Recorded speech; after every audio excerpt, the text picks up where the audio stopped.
तुम्ही डॉक्टर असू शकता, कलेक्टर असू शकता, खूप उच्च शिक्षित असू शकता, पण हे सर्व असून सुद्धा तुम्ही जागृत असाल याची काही गॅरंटी नाही. कारण की हे जे आंदोलन चालू आहे ह्याच्यातून एकच गोष्ट कळते, जो जागृत आहे तो त्या आंदोलनामध्ये आहे. पण ज्याला कळत नाही की चांगलं काय, वाईट काय, ह्या देशाच्या फायद्यासाठी काय, हे ते लोकं ह्या आंदोलनामध्ये सहभाग देत नाहीये. त्यांना फरकही पडत नाहीये की तुम्ही हे आंदोलन करताय, कशासाठी करताय, ह्याचे परिणाम काय होणार आहेत, देशामधलं शिक्षण किंवा हे शिक्षणाची पद्धत कशाप्रकारे बदलणार आहे. ही एक डॉमिनो थेरीवरती आधारित आहे. जर तुम्ही विचार करा, शिक्षण मंत्रीने जर आज राजीनामा दिला, का तर शिक्षण व्यवस्था चुकीची असल्यामुळे, तर भविष्यामध्ये ज्या ज्या गोष्टी सरकारकडून चुकीच्या होतील त्या मंत्र्याला अकाउंटेबल ठेवलं जाईल आणि त्या मंत्र्यांवरती प्रत्येकजण लक्ष ठेवून असेल की ह्यांनी ही चुकी केलेली आहे, ह्याला हटवा, ह्यांनी हे काम व्यवस्थित करत नाही त्यालासुद्धा हटवा.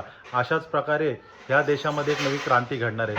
ह्याच क्रांतीला सरकार घाबरतंय. का घाबरतंय? कारण की ह्याच पद्धतीने जर ह्या देशामध्ये आंदोलनं झाली तर प्रत्येकाला त्याची उत्तरं द्यावी लागतील. ही उत्तरं त्यांना द्यायची नाही आहेत. कारण की तुम्ही बघा, यूकेचा जो प्रेसिडेंट होता त्यांनी स्वतःहून रिझाईन दिलं.